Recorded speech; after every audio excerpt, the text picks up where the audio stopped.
Welcome back. I just did something really silly. I turned off my laptop computer inadvertently. So come on back and we'll try this thing again. For those of you who were here before, hope you find your way back. I was doing too much. I inadvertently turned off my laptop. Sorry about that, you guys. Bear with me while I share this here, there, and everywhere, and ask you to share this here, there, and everywhere. I'm back. Hey, Aaron. Yeah, I think I had like a senior moment. That was some kind of glitch or something. I don't know what the heck that was all about. But anyway, I'm back, and hope those 6 or 7 other people who were here will come on back with me. I was about to talk about the Stephon Clark situation and how the prosecuting attorney in Fresno decided to spend 76 pages justifying why she was not going to press charges against the officers who shot him in his grandmother's backyard. You guys remember Stephon Clark was thought to be breaking into cars, and police officers went in foot pursuit of him, and they chased him into a backyard, and they couldn't see him around the corner, and they wound up saying that they saw something that they thought was a gun. He had a white cell phone in his hand, and then an officer-involved shooting occurred, and he was shot. Now, the problem that I have with that, and you probably heard me speak a little bit about this because I shared with some of you a link to my YouTube channel, Sergeant Dorsey Speaks, when I was on CNN the other day. But the problem that I have with this whole 20 shots fired by the officers and contagious gunfire. What the heck? We're not trained to do that. At some point, the officers allegedly said that they thought they had been shot. And I'm thinking, okay, so if you got shot, one would think you would know that. They also said that they really, really believed that he had a gun. And so now I'm wondering, I'm concerned, is this the standard by which officers will use to justify shooting black folks? I really, really believed it. Because if they really, really believe it, well, then there you go. You get to shoot black folks if you really, really believe that they have a gun. Even though, police officers are trained to identify threats, assess threats, and then make a determination about the amount of force to use to overcome that threat. And certainly 20 bullets is a little excessive. Had they had a 100-round banana clip, would they have used all 100 rounds because they had them and they could? It's not the way police officers are trained. But anyway, they were cutting up in Fresno, and I guess they had some kind of a city council meeting or something, and they made some arrests because folks were jumping up on the table and being really unruly at this meeting. And so to placate people, the word now is that Department of Justice is going to look into possible civil rights violations with regard to the shooting of Stephon Clark. Really? Because listen, just last week, Department of Justice said that they weren't going to prosecute for civil rights violations in the shooting death of Terrence Crutcher, which everyone without a doubt understands and recognizes that when Betty Shelby shot him in the back as he walked away from her with his hands up in the air, if that's not one that warrants a civil rights investigation, certainly Stephon Clark running from the police into a backyard and causing them to really, really believe he had a gun is going to end up the same way the Terrence Crutcher investigation did with regards to civil rights are going to be filed. But they had to say something, right? They had to say something because folks are not happy in Fresno right now. And my guess is that they are hoping officials I'm talking about are hoping that folks have short-term memory and that, in a couple of weeks, this too will pass. Are we talking about anybody else that, got shot at the end of 2019 or 2018 right now? I know that there was a fatal shooting probably in the beginning of the year. So many of them, I can't say it right now, but are we talking about any of those? No, we're not. So in a little bit, we won't be talking about Stephon Clark either. and nothing will be done to change that situation. So it's unfortunate, you know. They're trying to dirty him up, Stephon Clark, in the news. Evidently, a couple of days before the incident, he was involved in some kind of domestic situation with his girlfriend. Had nothing to do with nothing. Officers didn't know that when they stopped him. But, you know, these are the kinds of things that police departments do because they know down the road that if there's going to be a civil settlement, they will use all of the negatives that they bring forth about a decedent to mitigate what civil settlement might come, right? If you show he was a bad guy, then I guess that means he didn't deserve to live. Or if we killed him, then that means that, you know, the family shouldn't get much because, I mean, after all, he had just gotten into an argument with his girlfriend the day before. I mean, sheesh, right? This is what they do. And that's why I'm such a big advocate. And I know I drive people crazy when I say it, but I'm such a big advocate for comply and complain. And listen, I do not make any guarantees that if you comply, you still won't get killed. I can't do that because I don't know which officer is stopping you. But what I do know is if you run like Stephon Clark, or if you drive off like Sam DuBose, or if you don't comply with an officer's directive when they want to have a conversation with you like Ezell Ford, then the police will kill you and you'll be gone. So I'm just offering possibilities that might keep you around. So we know that they're pretending to do a DOJ look at the Stephon Clark situation. And then we'll hear in a few months down the road that Stephon Clark and DOJ investigation will go by the way of Betty Shelby, which means there'll be no investigation. So anyway, that's that. Something else that happened that was brought to my attention, and I talked about this on my podcast, but again, it bears mentioning again here because there's a call to action. And, you know, I share things when I see it with some of my activist friends on Facebook. And when they come across something that they want to get out, then they will share it with me. And so I'm going to just give you a real quick synopsis of a story that's going on right now in Patrick County, Virginia. And there's a EMT by the name of Alex McNab. And he is part of some kind of a rescue squad. It's called the JEB Rescue Squad in Patrick County, Virginia. And he's an EMT. And the long and the short of it is Alex McNab has a podcast. And evidently on this podcast, he has some tendencies that look like he might be a white supremacist or neo-Nazi, alt-right kind of guy, has their support, has their ear. And he talks on his podcast, says he says it's, you know, just fictional, it's shtick. It's not really what he does or who he is. But what he did was he told a story about instances where he referred to Black people as chimpanzees.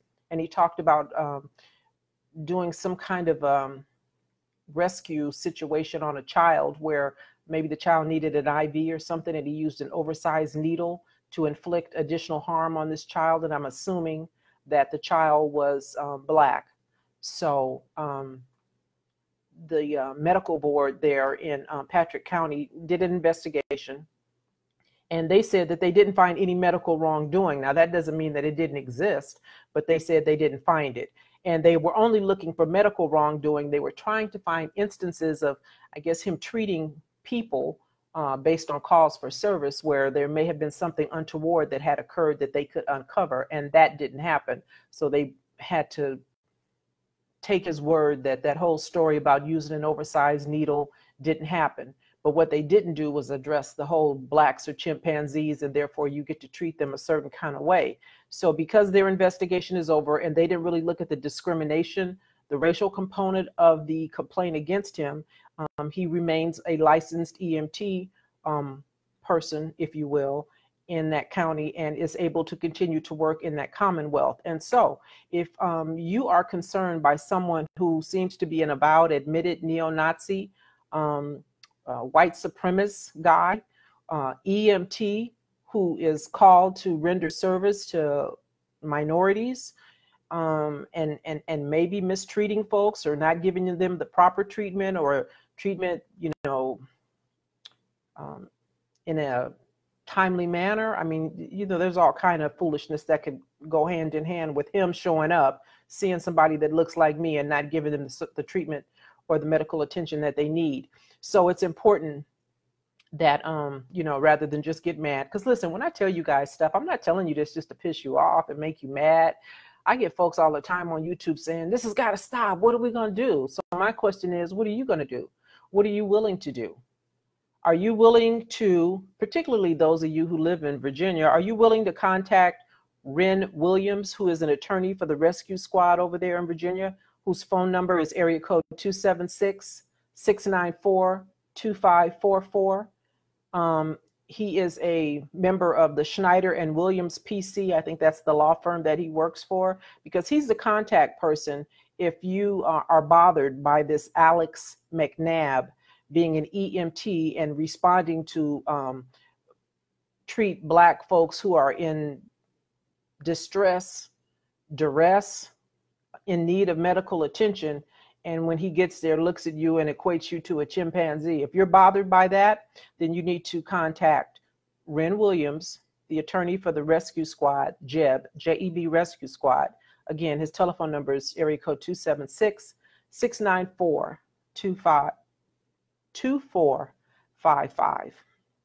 So I wanted to share that with you. I will put that information on this thread so that you can have it available. And, hopefully you will share this with others who can flood the phone lines and maybe get this guy removed as an EMT, because like I said, they've already done their investigation and they found no medical wrongdoing. He's able to go back to work if that's what he wants to do. And why wouldn't he? Because it's fun to use large needles on small children, right? In other police news, in Milbrae, California, Northern California, probably remember the story a while back. I don't know if it was a year or so ago or how long ago it was, but it was an African gentleman by the name of Chinedu Okobi. And Chinedu Okobi was allegedly running in and out of traffic. That's what the deputies up in Milbrae said. And they were trying to stop him from running in and out of traffic. And the way the family reports it is that he saw the officers. They wanted to have a conversation with him. He didn't want to talk to him, so he crossed the street to get away from him. And they said he was running in and out of traffic. And the way that you stop somebody from running in and out of traffic is you go get them and then you kill them, right? Because that's what they did. They went, they got him, they engaged in some kind of a scuffle, something that caused them to have to tase him, and he ultimately died. And so now, again, no criminal charges. No criminal charges for the deputies that were involved in the taser death of Chinedu Okobi in Milbrae, California. So we've got no charges for Stephon Clark in Fresno, Northern California. No charges in the taser death of Chinedu Okobi in Milbrae, California. So, listen, you guys, I went into great detail in my podcast, and I'm not going to do that here, but, police will kill you and cities will settle, right? We know this to be true. I'm not just saying this. And so much like I did in my podcast, I'm just going to tell you in case you forgot, folks who have been killed and that city didn't have a problem coming up with coin when they did it. Philando Castile, his family was given $2.9 million. Sam DuBose, $4.8 million. Freddie Gray's family, $6.4 million. Walter Scott, $6.5 million. Laquan McDonald's family was given $5 million. And so, listen, I could go on and on, but the point is that they will kill you. And then, the city doesn't have a problem paying. It almost feels as if there's some kind of a slush fund set aside just for those instances when an officer does take a life. They just settle with the family. And then once they settle with the family, we don't hear any more from them, do we? Have you heard from any of those families? And I'm not blaming the families, because I understand that, when you are involved in a civil suit, 9 times out of 10, if not all 10, you have to sign a stipulation that once you take this money, we done talking. You're done talking.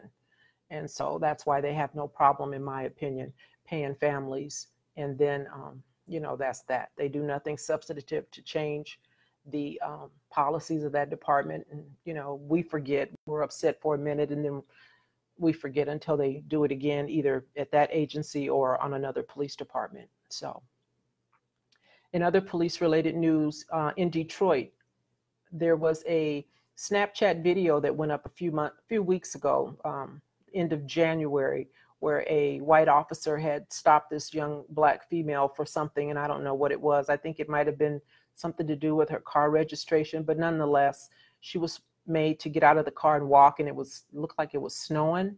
There was snow on the ground anyway, and he put a video of her walking and thought it was cute on Snapchat and said, "This is what Black girl magic looks like." Well, that matter has been adjudicated, and quite expeditiously, if you will, by a police chief in Detroit who happens to be a black man, who happens to be a former partner and colleague of mine, James Craig. Kudos to you, James, for solving this mystery, if you will, quickly, because now that officer by the name of Steele is his last name, has been fired. So he was first suspended on February the 4th. This incident happened January 29th. He was suspended by Captain James Craig on February 4th after this traffic stop. And after a quick internal affairs investigation, obviously, he wasn't given that gift of resignation. He was actually fired. And there may be some more fallout for the other officer, his partner officer, who was involved. And according to articles that I read, James Craig says that they are assessing the supervisors who either knew or should have known that there were some racial angst going on and failed to take action with this particular officer. So we see here in Police Chief James Craig in Detroit that police chiefs can, I say it all the time, this is their fiefdom. They can do what they want, and they can take action in a substantive way when they want to. So good looking out, James. Over in Minnesota, there was a jailer who recently was given the gift of resignation after he had been seen beating and kicking someone with their knee. A handcuffed prisoner, young man, 24 years old, by the name of Terrell James, was seen on video pleading for his life. And word got to the sheriff, who's a newly elected sheriff over there in Ramsey County in Minnesota, and he got this guy off the department. So wish they would have fired him rather than giving him the gift of resignation, because you know what happens with the gift of resignation is that you have an opportunity to seek employment somewhere else. There's no explanation as to why you left, because you can say, in an interview process that you resigned for a whole plethora of reasons that have nothing to do with why you really left. But anyway, at least he's off that department, and maybe, my hope is that he won't get picked up somewhere else. Right now going on, there's a trial, and I'm going to continue to monitor this, and I'll follow up with you and let you know what happens. But there's a young man by the name of Corey Jones who was shot and killed in Palm Beach, Florida. This shooting happened in 2015, and it's just now going to trial. And real quick, what happened with Corey is that he had gotten off work. I think he's a musician or something. He has some very expensive equipment with him, and he had some kind of car failure. He was on the side of the road. It was about 3 o'clock in the morning. And thankfully, he was able to call for roadside assistance. And in calling for roadside assistance and waiting for help on the side of the road, he was approached by an plainclothes officer. So he didn't know that this person was a police officer, but this plainclothes officer was allegedly working some kind of a auto burglary detail at 3 o'clock in the morning. And he sees Corey on the side of the road, and he walks up to him and starts asking him stupid questions. Are you okay? Is everything all right? And he says, yeah, I'm good. And he asked him a couple more times, are you okay? Is everything all right? And Corey became a little concerned because he was alone. He has this expensive equipment. He had just come from a gig, and he does carry because he's concerned about being robbed. And when this guy came up on him acting the way he was acting, Corey didn't know if this guy was going to try to rob him or whatever. But at some point, this plainclothes officer sees Corey's gun, and then he shoots him and kills him. After the officer shoots and kills him, what he does, the officer, because he knows now he messed up, he calls 911, and he tries to create a record through the 911 call, and he is heard ordering this guy to drop the gun, you know, expletives, things that weren't really occurring, is what he tried to create to justify this use of force. And of course, when everything was said and done and the investigation was conducted, they realized that this officer was lying, had lied, and they were able to compare the real situation, which was memorialized in the roadside assistance call, because it too had been recorded. And they realized that that didn't jive with the recording that the officer tried to create to justify the use of deadly force. And so he was fired, and now he is on trial. And it sounds like they're not playing with him. It sounds like they're going to try to make an example out of him. And so thank goodness for that roadside assistance recording, because much like in the case of Walter Scott, right? If that young man hadn't been recording on his cell phone that day when Michael Schlager tried to pretend like Walter had taken his taser and was trying to use it on him, the officer, he would not be serving, I think it's 20 years in prison for pumping 8 rounds into Mr. Scott's back. So that's what's going on right now with Corey Jones in Palm Beach County. And, you know, this is just another example of what I explain a lot of times with, you know, police officers using poor tactics. If this officer was, and it doesn't say, it's not clear to me whether or not he was alone or if he had partners back up in the area, whether or not he tried to get assistance before he approached him, I don't know. But clearly there was no exigent circumstance, and there was no real reason for that plainclothes officer at 3 o'clock in the morning to walk up on an individual by himself and then create some kind of situation where he could feign I was in fear for my life, or I didn't know what was going on, or he was trying to shoot me, so I shot him. That's the officer's version. And ordinarily, you know, his version would stand, but for that roadside assistance recording that they have. So I'll keep an eye on the Corey Jones trial that's going on right now in Palm Beach, Florida. And then I'm just going to end on this note because I just want to be a little messy. I saw something today, heard it on the radio while I was out and about LAPD and a revenge porn lawsuit that was filed by an LAPD detective.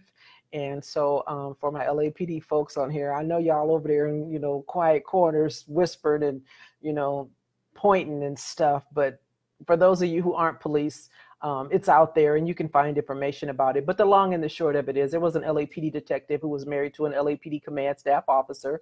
And she had a side piece who was also an LAPD officer. And this female detective was dealing with this boyfriend of hers for about 5 years. And then she said when she tried to break it off, he lost his mind and he was sending naked pictures of her that he had around the department. And I'm sure it was very embarrassing, not only, you know, for officers, your peers to see you naked, but your husband is on the job.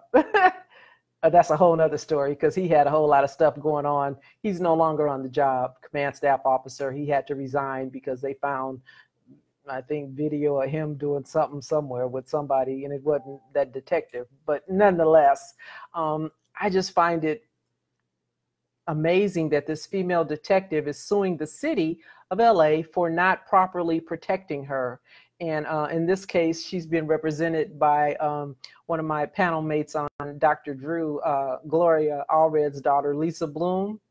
And I'm just surprised that Lisa, with a straight face, could say that it's the city's fault that old girl was in a 5-year relationship with somebody who was sexually abusing her. And there's graphic text messages where he's, you know, saying all kind of disparaging things to her and ordering her over to his place and telling her to wash her hoo-hoo before she comes and, you know, grab my ears or I'm gonna grab your ears or something. I mean, 5 years she put up with this. And then the other thing that she's bothered by now is that she was asked to leave robbery homicide, which is a coveted position and it's a lead assignment. And she's saying that, I guess because she told that she's being retaliated against. But listen, my thing is, Heifer, if you're a detective working robbery homicide and you were in a relationship with this guy for 5 years, you didn't know he was abusive then? You didn't pick up the clues? You kind of really don't deserve to be in robbery homicide. If you didn't figure that out for 5 years, you stayed there, allowed him to talk to you any kind of way, taking pictures with you and compromising positions that he could send to your husband and others, and he did, but you stayed. I mean, listen, she should have just took one for the team and said, you know what, I'm gonna just go ahead and whatever you guys, LAPD, want to do to me, I'm gonna just go ahead and take it, and I'm gonna just, you know, go over here and sit in this corner. If you want to take me out of robbery homicide and give me a box of paper clips like LAPD will do to you and tell me to go over there and count them, I'm just going to do that. Because after all, she's still going to get, you know, a nice little check every other Wednesday. But instead of that, she wants to sue the city for failing to properly protect her from this abusive side piece that she was involved with for 5 years. So anyway, I know LAPD, I know you guys are talking about this because that's what we do, right? And I know that the guys are particularly bothered because this is a female, and for those who know her, y'all know how she get down. So I know you're not gonna say it in public. I know you're probably not gonna thumbs up my video because you don't want nobody to know you even heard this or even thinking like I'm thinking. But I know you thinking like I'm thinking. So anyway, listen, PSA, heads up, next week, because you know this is my birthday month, right? All month I'm going to be celebrating somehow, somewhere, some way. And next month, I mean, not next month, but next week, I'm going to be taking this thing on the road again. And I'm not sure if I'm going to be able to do Facebook Live on Wednesday. I think what I'm going to have to do is Facebook Live on Tuesday, because it'll be Tuesday for you, but it'll be Wednesday for me where I'm headed. So be looking for me next Tuesday. It'll still be 5 o'clock. I'm hoping I can figure this time change out. It'll still be 5 o'clock on next week, but it will be Tuesday rather than Wednesday. So be looking for me on the road. I will probably maybe go live and share some of the shenanigans when I get where I'm going, but just know that next week, Facebook Live at 5 will be on a different day. It will be on Tuesday. So thank you to everybody for stopping by and checking in and listening. And for those of you that are out there in this wet weather, be safe, be careful. Folks are, you know what they do. They lose their mind when it gets a little wet outside. So please do be safe. I'm hoping that this rain is just about over and on its way out. And until next week, you guys, be good and be safe.